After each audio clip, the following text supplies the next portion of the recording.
Desde su origen, el psicoanálisis ha considerado a los sueños como una de las expresiones más puras del inconsciente.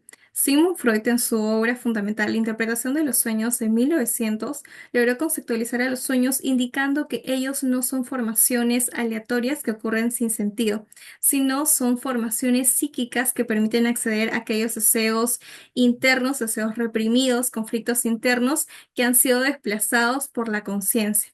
Porque para Freud, durante el dormir, la censura que opera en la vida consciente se debilita, lo cual da cabida a que tengamos que descubrir cómo esos fragmentos oníricos logran conectar con nuestros deseos más íntimos. Bien, en esta ocasión cuento con una invitada muy especial que de hecho nos está acompañando desde Ciudad de México. Ella tiene una licenciatura en psicología por el Centro en Ley y Actividades Psicológicas y criminalística por el Centro en Ley y Actividades Psicológicas. Actualmente cursa una maestría en psicoterapia psicoanalítica. A la vez ha desarrollado un diplomado de detección de mentiras mediante el lenguaje corporal y kinésica y asimismo un diplomado de perito en criminología. De esta forma me complace presentarles a la psicóloga Montserrat Cifuentes. Hola, ¿cómo estás, Viviana? Estoy muy emocionada y la verdad es que sí estoy muy, pero muy agradecida de que me invites. Montserrat, qué grato tenerte en este espacio. Ya es la tercera vez que cuento contigo en este espacio del podcast, en este caso de psicología, denominado psicoentrevistas. Me gustaría que me comentes cómo estás, qué expectativas tienes para la entrevista. Pues la verdad es que me, ha- me, ha- me da mucho gusto hablar de este tema, me agrada mucho el psicoanálisis, es un tema muy interesante. Es la primera vez que me hacen una entrevista de psicoanálisis, de hecho, porque Wow. la mayoría de las personas que me entrevistan me han hecho como otras preguntas relacionadas a otras áreas de psicología, ¿no? El psicoanálisis apenas se está convirtiendo en mi área de especialización, la verdad, y se está convirtiendo apenas en mi fuerte. Por eso de pronto dije, o sea, la mejor oportunidad que tengo para hablar de este tema en el que justo ya me estoy formando y que me estoy volviendo completamente obsesiva, ¿no? Del tema del psicoanálisis. Claro, se entiende porque es propio de tu especialidad.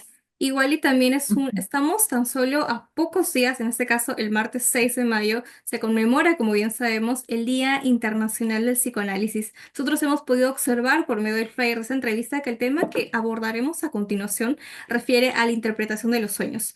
Todos en algún momento de nuestras vidas hemos soñado algo, pero no siempre sabemos de manera cómo podemos interpretarlo y es que justamente en respuesta a ello, se encarga la propuesta freudiana, en la cual pues Ujú, señala, sostiene de que exactamente los sueños se puede conceptualizar, llamémoslo así, como una gratificación de deseos que a modo consciente no lo podemos realizar como tal. Sin embargo, todos también tenemos muchos conflictos que no son diferentes, que no son difíciles en este caso de poderlo resolver de forma directa, y es que nuestros sueños se grafican, se ilustran, como si tuviéramos una libertad plena, pero entendamos que también estos sueños están muy codificados, no son tan fáciles, ni mucho menos hay cabida para interpretarlos de forma literal.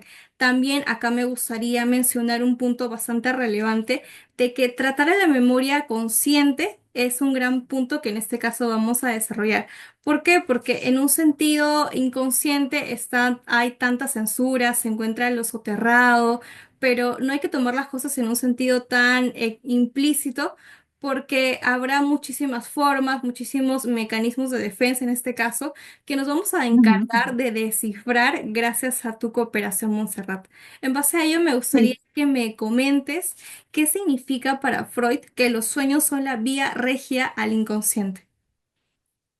sí, mira, o sea, Freud, lo que estaba buscando, o sea, Freud buscaba acceder al inconsciente para descubrir si existen elementos en conflicto y que cuando hay elementos en conflicto, por supuesto, generan un malestar psíquico. Ajá. Entonces, eso era lo que básicamente Freud estaba buscando. Pero recordemos que para cuando él desarrolló su teoría de la interpretación de los sueños, también más o menos un poco más adelante, él desarrolla su primer tópica. Su primer tópica es esta que incluye inconsciente, preconsciente, consciente. No hay otros elementos como más adelante él desarrolla, muchísimos años más adelante, en donde él habla del yo, del ello y del super yo. Él ahorita solamente habla de mecanismos conscientes, inconscientes y por ahí habla del mecanismo preconsciente, pero o sea, lo pongo como background para que entendamos, ¿no? Entonces él dice, ¿cómo podemos acceder al inconsciente? ¿Cómo? O sea, ¿de qué forma podemos tener acceso? ¿Cómo nos podemos comunicar con el inconsciente? Porque en el consciente estamos todo el tiempo, ¿no? Entonces, él piensa que solamente hay al menos tres formas para, bueno, ahorita voy a mencionar la cuarta también, pero tres formas al menos para acceder al inconsciente, ¿no?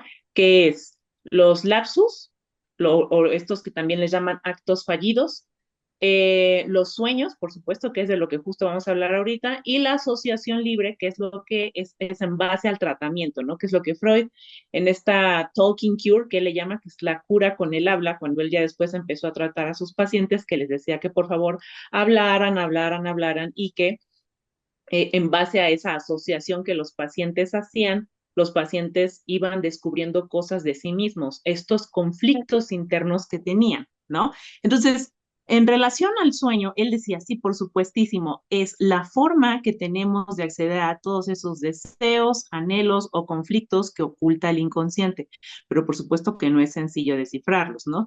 Porque están todos, como tú dijiste, codificados.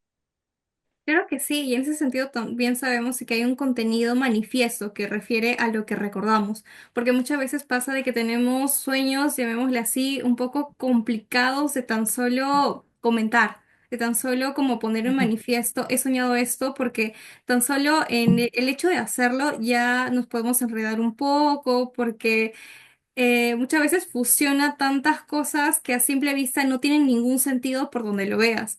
Pero si lo pones Sí. en psicoanálisis, ya vas descifrando, vas como, ese es todo este contenido tan complicado de resolver. Un psicoanalista tiene claramente la cabal capacidad de poder hacerlo. Ahora, también sabemos de que hay cosas que nos son negadas en la realidad, quizás por un tema moral, por un tema ético. Y cuando estamos soñando tenemos tanta libertad de poder hacerlo y expresarnos como realmente quisiéramos, pero estamos muy reprimidos en nuestra vida Ujú. bajo un sentido consciente. ¿Cómo puedo gestionar eso, Monserrat?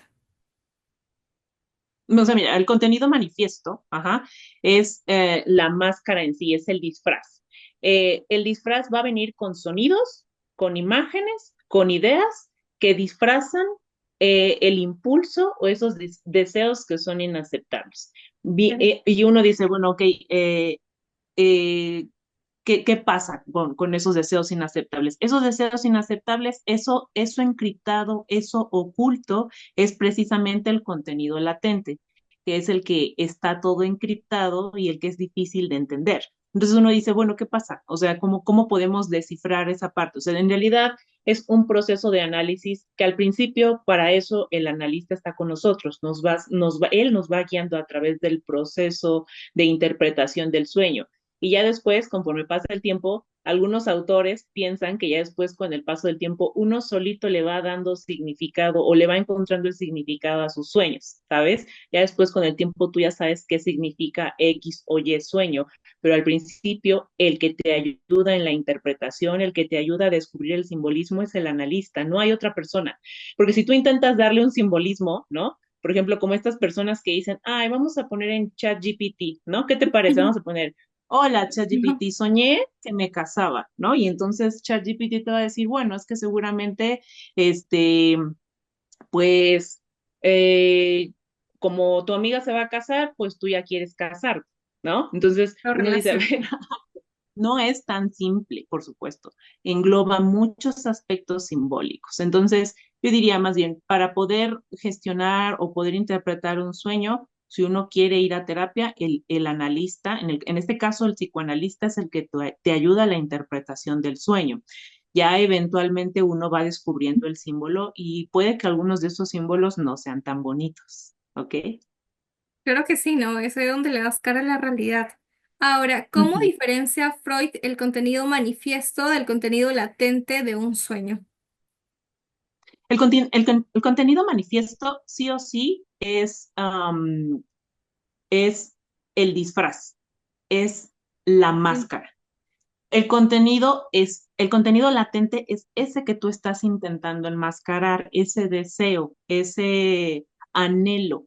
por muy desagradable que sea. Freud aquí hablaba mucho acerca del el hecho de que am, los deseos que ocultamos son probablemente deseos o anhelos socialmente no aceptados. Ajá. Claro. Entonces, o sí pone muchos ejemplos cuando uno lee la obra de Freud de la interpretación de los sueños, uno lee sueños que él ponía de sus pacientes, por ejemplo, de Sí. alguna paciente que por ahí tuvo que en realidad ella estaba enamorada de su cuñado y soñaba con su cuñado y soñaba con su cuñado. Por supuesto que ella nunca, o sea, en algún momento iba a aceptar decirle a Freud siquiera, oye, ¿sabes qué? Pues es que estoy enamorado de mi cuñado. Era Claro. inaceptable. Para la época era una situación inaceptable. Entonces, uno dice, por supuesto, no lo vas a decir, pero tu sueño no miente, tu sueño te va a delatar. Y Freud pudo verlo y lo interpretó. Entonces, ese es Sí. el punto, ¿no? Así es como podemos diferenciar el contenido manifiesto del latente. El contenido manifiesto es todo el disfraz, toda la máscara, todo bonito, todo precioso, todas esas imágenes, ideas bonitas como de unicornios, mientras que el contenido latente, el contenido oculto, es eso no tan bonito que intentamos enterrar para que nadie se dé cuenta de que estamos teniendo esos deseos. Claro, ahora en ese interín también es como trabajo del paciente tener que identificar y aceptar aquellos deseos que nos pueden incluso causar un poco de vergüenza, asumir que realmente los sentimos, que realmente los anhelamos, pero creo que sería mucho más factible que tengamos como que esa apertura de diálogo totalmente asertiva para poder hacerlo y que el psicoanalista no se vea como que en un tanto trabajo de descifrar todo lo que en terapia se pone, por así decirlo. Pero nada, se entiende también de que cada persona pues tiene su proceso y demás. Ahora, ¿cómo tú consideras o cuál sería como que esta estrategia, esta habilidad que tiene el psicoanalista para interpretar los sueños? Porque sabemos de que no todos los pacientes son iguales, que quizás yo puedo soñar lo mismo que mi amiga, pero no tenemos la misma vida, no tenemos los mismos deseos reprimidos, entonces. O sea, la única forma que tiene el analista para poder hacer una buena interpretación del sueño es, número uno, su formación, que tenga una Ok. buena formación académica, ¿no? Que haya estudiado teorías sobre lo que le compete.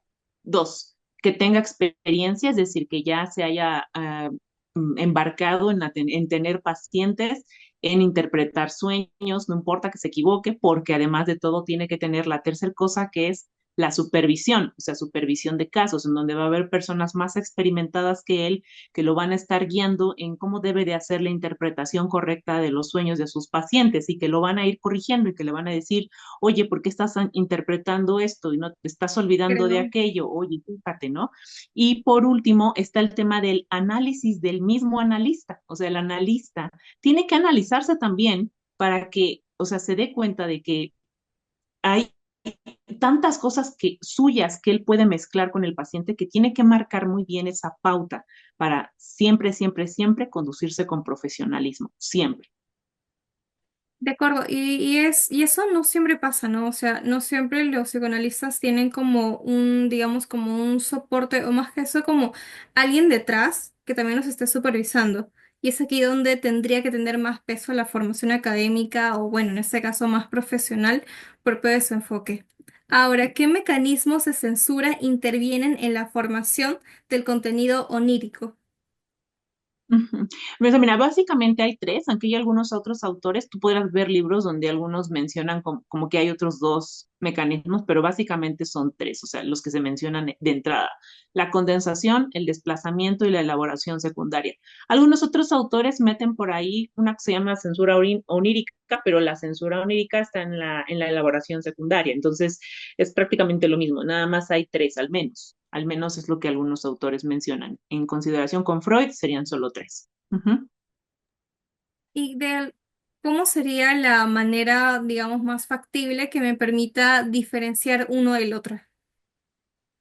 A la hora, o sea, cuando estás interpretando el sueño, si eres el analista, la única forma estás interpretando el sueño y puedes reconocer, ok, aquí hay un elemento condensado, ¿no? Aquí hay un desplazamiento y podríamos decir, cuando ya el sueño distorsionado por completo, podríamos decir, bueno, este ya es la labor que hizo el preconsciente, ¿no? De distorsionar o difuminar todo el sueño para que todo parezca incoherente y absurdo y así ya nadie se dé cuenta de que estás teniendo un sueño relacionado con un anhelo indeseable. Ujú. Entonces, Claro. en realidad la interpretación o la identificación de los mecanismos se hace al momento de la interpretación. El analista lo hace al momento de la interpretación. No es que una persona pueda decir, ay, sí, acabo de condensar a mis padres en unas flores que yo soñé. O sea, no, no, no, no, no. O sea, uno por sí solo no puede hacerlo. Es lo que te decía al principio. Uno no puede hacer la interpretación de su sueño por sí solo hasta que está con el analista. Es el analista el que te va guiando por los símbolos de tu propio sueño. Pero, y ya con el tiempo, tú te vas haciendo del callo, por así decirlo, como decimos aquí en México, el callo o el diente, por así también decirlo, de que tú ya vas identificando tus propios símbolos, pero en sí no lo puedes hacer solo, todo lo tiene que hacer alguien contigo, el analista. Claro, para dotar mayor credibilidad, sobre todo en este proceso. Hay una frase de Sigmund Freud que me gusta mucho y voy a sacar a colación ahora. Cualquiera que Ujú. despierto se comportase como lo hiciera en sueños sería tomado como loco. ¿Cómo tomarías esta Exactamente. frase, Montserrat? O sea, eh, para empezar, ni siquiera recordamos nuestros sueños, o sea, no Complicado. recordamos nuestros sueños. Y hay sueños, o sea, imagínate que dentro de esa, la categoría de los sueños, hay sueños de angustia. Imagínate este sueño que te puse de ejemplo, ¿no? Esta chica que está soñando que sale con su cuñado, ¿no? O sea, por supuesto, imagínate si ella hiciera en la vida real, ¿no? Lo que, lo que ella está soñando, no sé, se armaría un montón de, pues, ella se adjudicaría muchísimos problemas, Claro. todo el mundo diría, ¿cómo te atreves? La juzgarían. Por eso, o sea, Freud se refiere a eso. Los, los sueños son la forma a través de la cual pudimos cumplir nuestros deseos. O sea, el sueño tiene esa función. La función del sueño es cumplir un deseo. ¿Qué deseo? El más profundo. Puede ser desagradable, sí. Puede ser inaceptable, sí. Pero esa es la función del sueño, cumplir nuestros deseos. Entonces, si tu deseo es robarle el novio o robarte el cuñado, pues sí, en el sueño va a pasar, pero solo Refleja en el sueño. eso. Por ejemplo, los niños tienen sueños muy simples.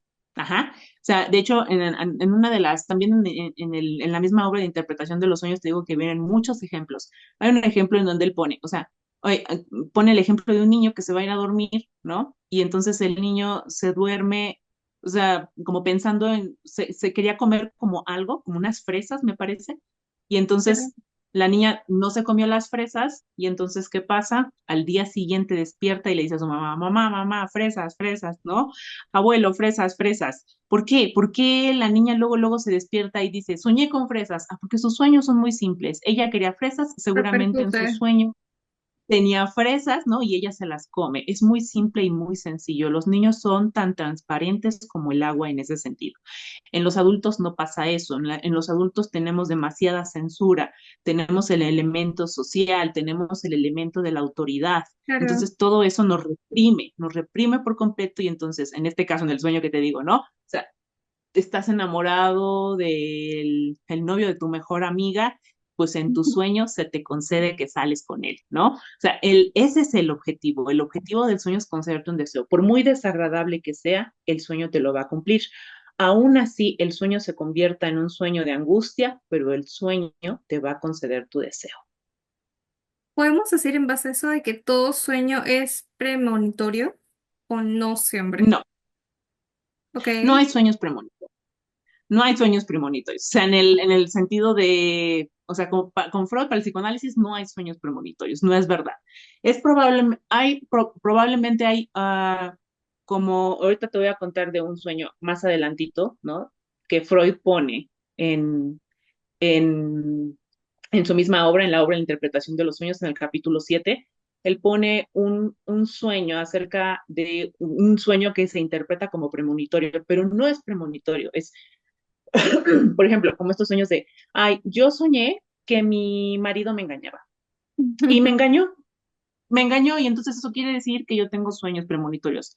No, corazón, lo que tú tuviste fue un sueño en relación a tantas cosas que tu marido hacía, en donde a lo mejor te ocultaba, no sé, el teléfono porque ya no quería verte, porque ya habían peleado varias veces, porque ya se habían terminado 3, 4, 5, 6 veces y ustedes nada más no terminaban, y a lo mejor él ya había dejado de tener contacto contigo y él nada más ponía pretextos para verte y, oh, sorpresa, ya tiene otra persona, ¿no? O sea, no, no, en realidad es detrás de ese sueño, entre comillas, premonitorio, ¿Qué hay todo más? un background, hay una historia, ¿no? Entonces, cuando tú dices, ah, yo soñé que me engañaba, no, o sea, en realidad tú ya estabas consciente de que en cualquier momento él ya iba a salir con otra persona o que este era el fin de la relación, pero no hay sueños premonitorios, no los hay. Es relevante también poder descubrir eso lo que ahora nos señalas, porque no hay que tomar las cosas en un sentido tan literal, o de pronto te, no sé, como que tomas las cosas o tomas la batuta de poder saber, de poder creer que sabes que todo lo que sueñas lo interpretas tal cual es. O recurres al Ajá. internet, como tú mencionaste con anterioridad, al ChatGPT, y no siempre nos da una respuesta objetiva. O sea, creo que aquí también es como que menester realzar aquí la función que desempeña el psicoanalista, porque dada su formación es irreemplazable. Entonces, mejor Ujú. hay que, como quien dice, ¿no? Zapatero a su zapato, y ustedes en este caso vendrían a ser los únicos profesionales que, dada su formación, te podrían dar respuesta a toda esta interpretación de los sueños por, bueno, se entiende que mediante un proceso terapéutico. Si ahora queremos poner sobre la mesa un aspecto en cuanto a los mecanismos oníricos, ¿qué es la condensación en los sueños según Freud? Varios pensamientos, varios deseos inconscientes y los combina en una sola imagen o en una sola situación, ¿no? O sea, múltiples significados condensados en un solo elemento, múltiples, ¿no? Entonces tú puedes decir, ay, soñé con Antonio, soñé con Antonio, pero se vestía como Ramiro y se comportaba Oh. como José, pero en el fondo yo sabía que era Mario. Ajá, o sea, ¿te das cuenta? Es como una Oh. sola persona se parecía a tantas. Ajá, es un elemento de condensación. Ujú.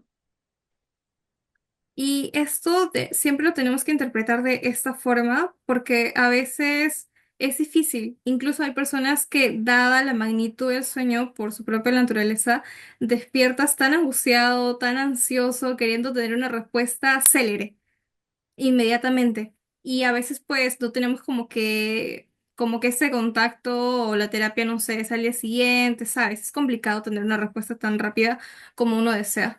En base a eso, Ujú. siempre tenemos que tomar esa misma interpretación que tú nos sugieres.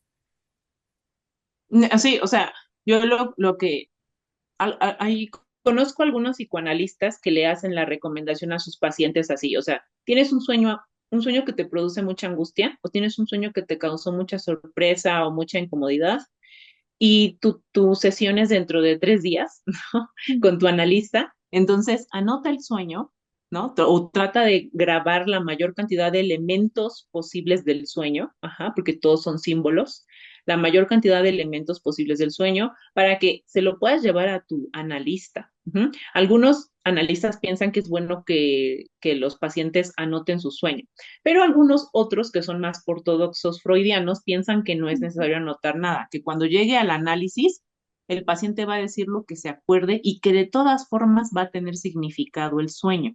Ajá. Entonces, como quiera que sea, si tú quieres anotarlo, si no quieres anotarlo y te quieres esperar, o si estás muy impaciente, ¿no? Oye, tengo una paciente por ahí que me manda audios, ¿no? Y me dice, por favor, no los vea, no escuche los audios, me pone una nota como de no escuche los audios hasta que tengamos la sesión. ¿No? Porque ella se angustia mucho de olvidarse de sus sueños o de olvidarse de sus sueños diurnos, que por cierto esos son los otros tipos de sueños, ¿no?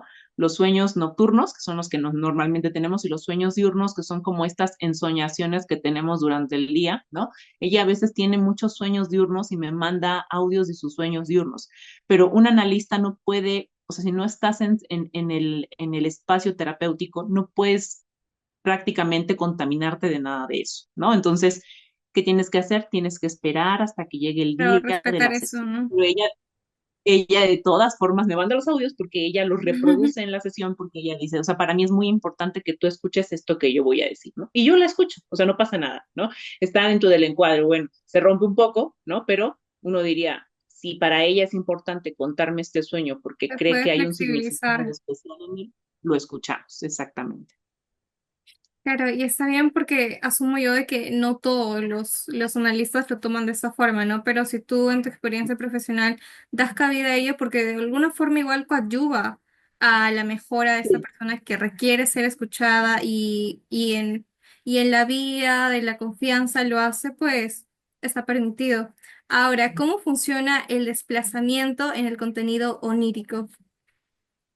O sea, mira, es como depositar una carga emocional, o sea, es un mecanismo donde depositas una carga emocional de un contenido muy importante, muy pesado, muy, muy oculto, muy indeseable, por así decirlo, en un contenido menos importante, en uno que no implica tanto problema, ¿no? Entonces te voy a poner un ejemplo, que por cierto, este ejemplo está en las conferencias introductorias de 1916 de Freud, porque él quiso también ejemplificarlo de esta forma para que más o menos entiendas en qué consiste el desplazamiento, ¿no? Entonces él cuenta esta anécdota en donde en un pueblo había un herrero que había cometido un delito capital y la corte decidió que el crimen tenía que ser castigado, pero como era el único herrero del poblado y era indispensable y había tres sastres que por cierto no eran indispensables, entonces decidieron colgar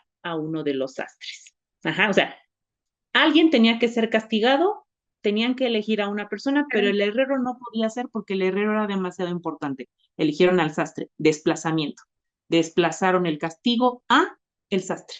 El sastre tuvo la culpa. Es lo mismo. En un sueño, tú piensas que hay un elemento que no es importante. Tú dices, ay, no sé por qué soñé con un gato. No creo que tenga nada que ver, es una Lo tontería. Soñé minimizas. con un gato. Ajá, lo minimizas. Dices, ah, es un elemento que no tiene ningún significado. Ojo, porque el analista va a tomar ese elemento, si tú estás en análisis, le cuentas tu sueño, que soñaste un gato y que para ti no es importante, no tiene chiste, el analista va a tomar el elemento del gato y va a decir, oye, ¿te acuerdas cuando tú me dijiste que el gato, bla, bla, bla, bla, bla, que pertenecía a tu abuelita, bla, bla, bla, bla, bla? Si te acuerdas de eso, entonces ahí es donde va a salir el verdadero significado, porque en realidad fue un desplazamiento nada más, donde tú pensabas que no era nada importante, ajá, pero en realidad Claro. sí era importante. ¿No creerías que eso también pasa en los duelos? Porque hay una frase muy popularizada de que un clavo saca otro clavo. O sea, hay unas personas que viven que tratan, o bueno, no sé cómo explicarlo, pero en todo ese proceso de duelo, toman a otra persona queriendo reemplazar el vacío en aras de que la atención nunca lo pierda de alguien. Y desplazas en alguna forma como que, o bueno, le atribuyes algunas cosas que logras identificar o te han agradado de bueno, de tu expareja y consideras de que esa nueva persona lo tiene. La atención se ha desplazado de alguna forma a esta persona a modo de querer evitar a toda costa la soledad. ¿Consideras que a veces en el proceso de duelo pasa eso? No, mira, yo creo que en el duelo, sobre todo en las rupturas amorosas, y este fenómeno en particular que tú me estás describiendo, en donde, ay, bueno, ya terminé con fulano de tal, bueno, no era tan importante, ahora voy a salir con Víctor o Mario o Antonio o quien sea, ¿no? ¿Por qué? Porque con esta persona me la paso súper bien, esta persona es más agradable, es más linda, más tierna, y este otro era un cualquiera, ¿no? O sea, este mecanismo podríamos describirlo un poco como desde un punto de vista psicoanalítico más kleiniano, por ejemplo. Klein hablaba de algunos mecanismos maníacos, ¿no? Está uno que se llama devaluación. Ajá. Ok. Entonces es como voy a devaluar a este objeto o a esta persona, a este elemento que me está haciendo daño y que yo no quiero reconocer que antes era importante para mí. Ajá. Y que entonces para decir, o sea, prefiero morirme antes de decir que era importante para mí, mejor voy a Perfectar. decir que ahora encontré al otro mengano, ¿no? Al otro muchacho y que está más guapo y es más lindo y más tierno y más amoroso que este otro que me hizo daño, ¿no? Entonces, yo diría más bien, ya te lo cambiaría mejor por un modelo un poco más actual, que por cierto el kleiniano ya es más actual después de Freud, y ella Sí. sí habla de estos mecanismos maníacos, ¿no? El de la devaluación. Ah, ok, entonces en todo caso podemos asumir en base a ello de que es Klein quien estudia un poco más a profundidad ese mecanismo, ¿no? Y lo toma de esa forma como tú nos estás comentando, porque se entiende de que Ujú, es muy común, o sea, este proceso pasa muchas veces en el duelo, cuando la persona quiere evitar el vivir este proceso en soledad y te estás como ujú. que a toda costa queriendo buscar a alguien que entre comillas lo reemplace, pero sabemos de que eso es imposible, ¿no? Todas las personalidades son únicas y no hay forma de conseguir a una persona que circunscriba a otra. Ahora, Sí, ¿qué función cumple la elaboración secundaria en los sueños?